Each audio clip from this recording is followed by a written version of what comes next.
皆さんこんにちは、ネストリングスです。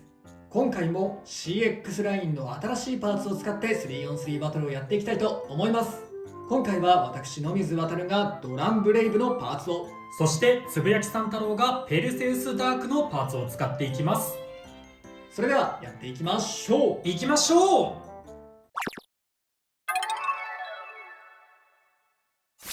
最初にシュートポジションを決めるじゃんけんをします。最初はグー、じゃんけんぽい。左。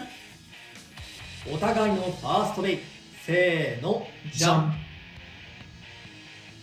ペルセウスダーク B680UN。 ドランブレイブ S360LR。 ファーストバトル、レディーセット。3、2、1、ゴーシュ。激しい当たり。いい感じに上がったんだけど、逆にそこは斜めだな。まずい。お互いにね。お互いがいやでもオーバー取られかっただけ偉いな。ああそうね。ティンフィニッシュ。ペルセウスダークに1ポイント。やったぜ。ちゃんとディフェンス力の高さ活かせたんじゃないかな。お互いのセカンドベイ。せーの、じゃん。ゴーゴー岩尾 760W。 シルバーウルフ 960B。 セカンドバトル、レディーセット。3、2、1、ゴーシュ。さあいけ岩尾。ゴーゴー岩尾。ウルフ相手に岩尾の力を見せてやれ。いやー、ウルフとはいえども持久力強いからね。いやでも岩尾の持久力もなめちゃいかんよ。岩尾のね。そう。うおおおいいね。岩尾のパンチが炸裂。うわ、めっちゃ弾かれるね。ああいいよ。これでスタミナ削ってね、最後まで立ってるのがゴーゴー岩尾。ああいけるかいけるかいけるか。マジナイス。テンフィニッシュ。ゴーゴー岩尾に1ポイント。ス。いいぞ岩尾。ナイスパンチが炸裂。いやー、姿勢傾けたとはいえ、なんかスタミナ勝負もそこまで悪くない感じだったね。そうパンチ力もあるし、結構ね可能性感じるカスタマイズなんだよね、このゴーゴー岩尾 760W。 お互いのサードベイ。せーの、じゃん。ゼノエクスカリバー 360GF。 フェニックスウィング 660V。 サードバトル、レディーセット。3、2、1、ゴーシュ。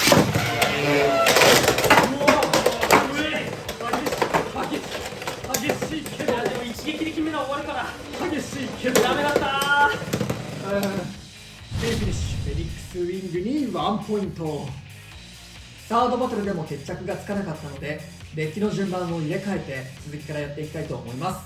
お互いのフォースペイ。せーの、じゃん。ゴーゴー岩尾。ドラブレイブ。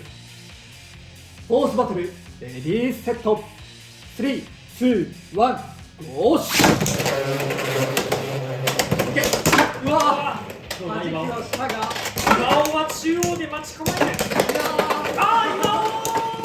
岩尾が真っ二バーストフィニッシュ。ドランブレイブ。岩尾が真っ二つがちょっと響いてきた。じわじわきた。じわっとツボに入ってしまった。バーストフィニッシュ。ドランブレイブに2ポイント。つ。いやーバーストが弱点ではあるからね、そこ狙われたな。全然バーストしんかったらマジでいけるからね。お互いのフィフスベイ。せーの、じゃん。ペルセウスダーク。シルバーウルフ。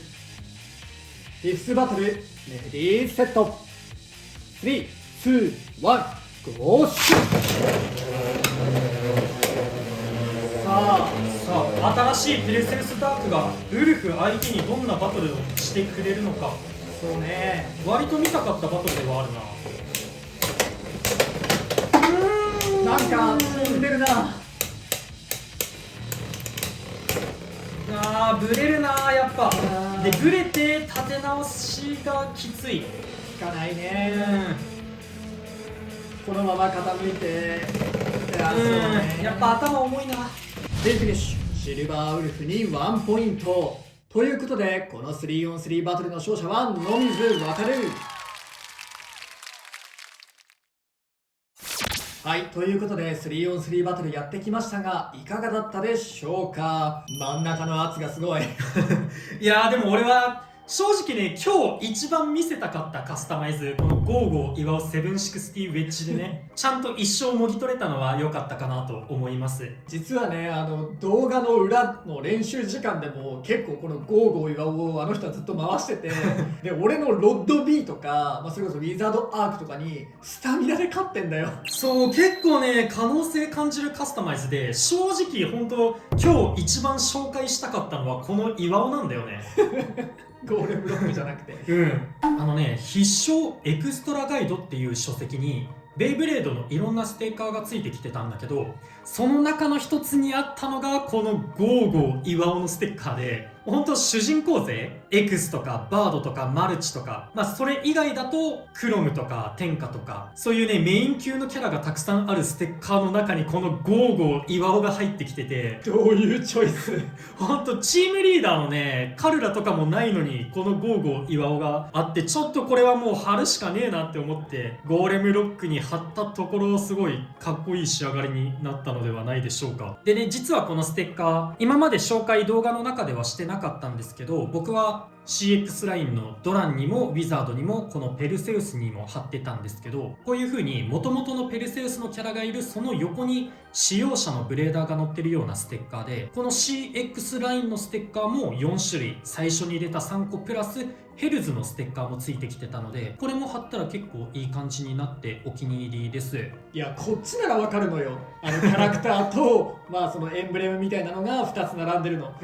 これ岩尾だけじゃん。これなんかすごいよねほんとゴーゴー岩尾がドーンと乗ったステッカーでね、これほんといいよ。みんな買った方がいい本当に。ただそれだけじゃなくてね、ほんと結構このカスタマイズねいけると思うんだよな。あんま正直ガチ対戦で使えるとかではないんだけど、フリー対戦ではだいぶいろんなベイ相手に勝てるような可能性秘めてるなっていう風に感じてて、結構ねこの岩尾のパンチ力があるから相手を吹っ飛ばすことができて、オーバー狙ったりとかで、オーバーいかなくっても相手吹っ飛ばして壁にぶつけたりすることでスタミナ削っていけば、最後のスピンフィニッシュでも本当ウィザードロッドとかが相手でも試合運びがうまくいけば勝てるようなカスタマイズになってて、これ結構可能性感じる一機でした。ただコバルトドラグーンのエレベートとか相手にはもう本当に厳しいんですけど、右回転同士だったらうまくいけばどんな相手にも勝てる可能性秘めてます。バーストしなかったらブレイブも負けてたと思うし、ただねやっぱり正直ロッドの B 相手に安定するかって言われたら安定はしないんだけど可能性は感じましたね。実際にスピンでねこっちの姿勢を崩されて負けてしまうこともあったし、オーバーにバーンで叩き出された時もあったしで、なんて言うんだろう、絶対に勝てない相手じゃなかったしね。そうなんだよね。もうちょっと詰めればもしかしたらねってのもあるかもしれないし、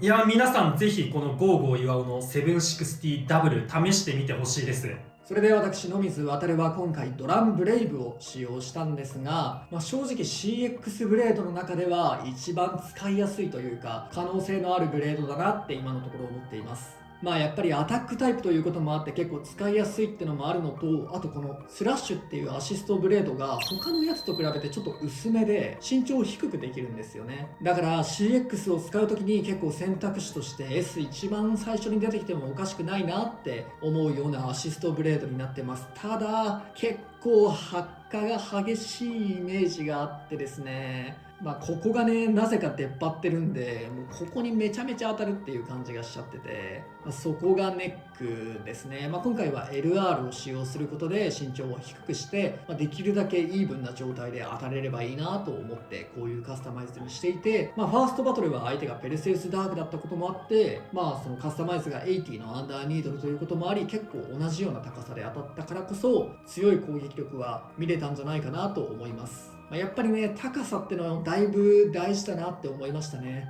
高さが同じじゃないと攻撃力うまく発揮できないんで、もう傾けてもう強引に当てに行くとか、それこそ最後のゴーゴー岩尾との一戦の時のようにバーストを狙っていくみたいな、そういうのが必要かなと思いました。ただ本当に CX の中では一番使いやすいと思います。さらっと岩を入ってくるの笑いそうなのはすごいスムーズに入れてきた。そしてラチェットの660、これかなりいいパースだなと思っていて、つぶやきさん太郎のはロックに難がありという感じでしたが、私のはそんなにロックが緩いとは感じないので、そこまでバーストリスクがめちゃめちゃ高いとかそういう感じではないなと思いました。あとこのフェニックスウィングにつけるとめちゃめちゃバランスが良くて、今回はねボルテックスを使用してるんですが、ラッシュとかローラッシュで使うとエクストリームダッシュも結構綺麗に何回も決まって、フェニックスウィングのポテンシャルを引き出すのにいいラチェットなんじゃないかなと思いました。これは結構今後使われるかもなと思います。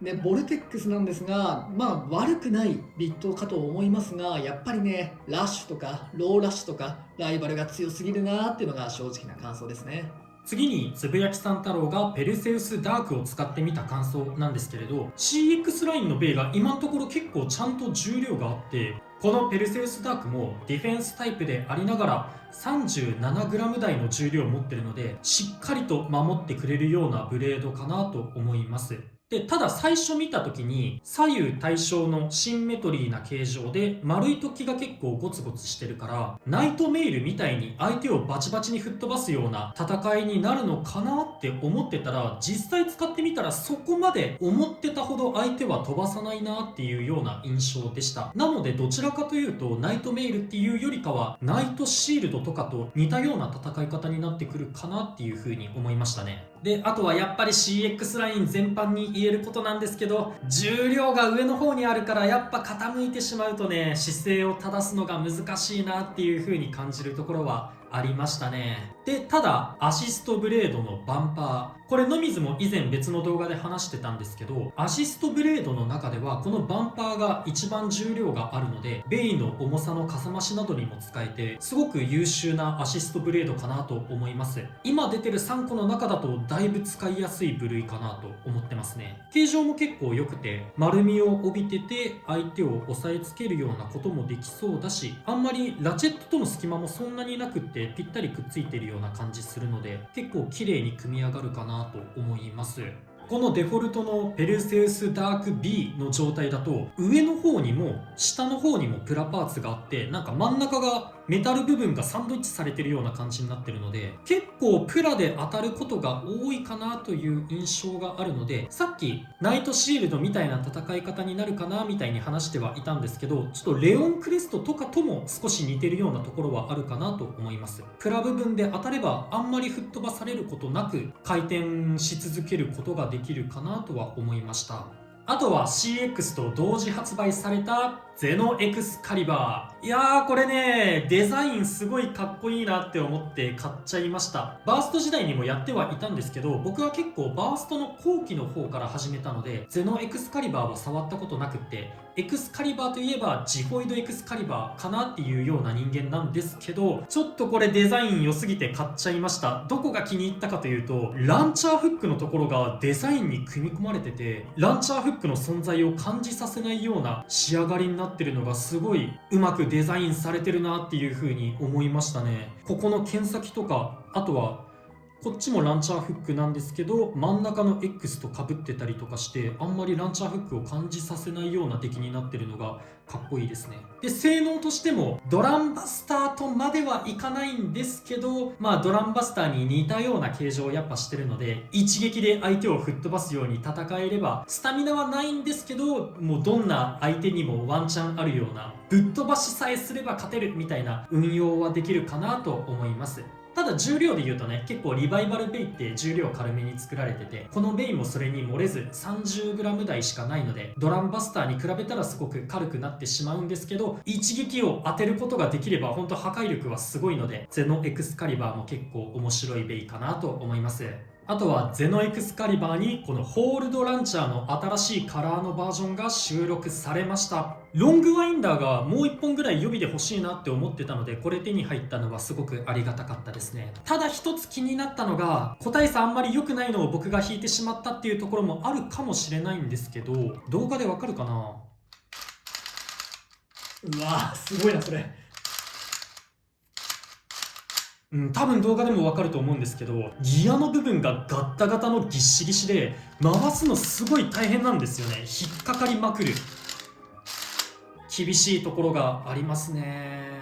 まあここまで正直ひどいと、もしかしたらそのタカラトミーのお客様相談室から、交換のお願いしたら交換してもらえるレベルだとは思うけど、今回ね個体差として悪いのがたまたま引いちゃったって可能性はありますが、こればっかだとちょっと良くないねっていう感じはしますね。ということで興味のある方はドランブレイブ、ペルセウスダーク、ウィザードアーク、ゼノエクスカリバー、それとシールの入ってくる本も買って遊んでみてください。この動画が良かったらグッドボタンとチャンネル登録よろしくお願いいたします。それではまた次の動画でお会いいたしましょう。バイバイ。バイバーイ。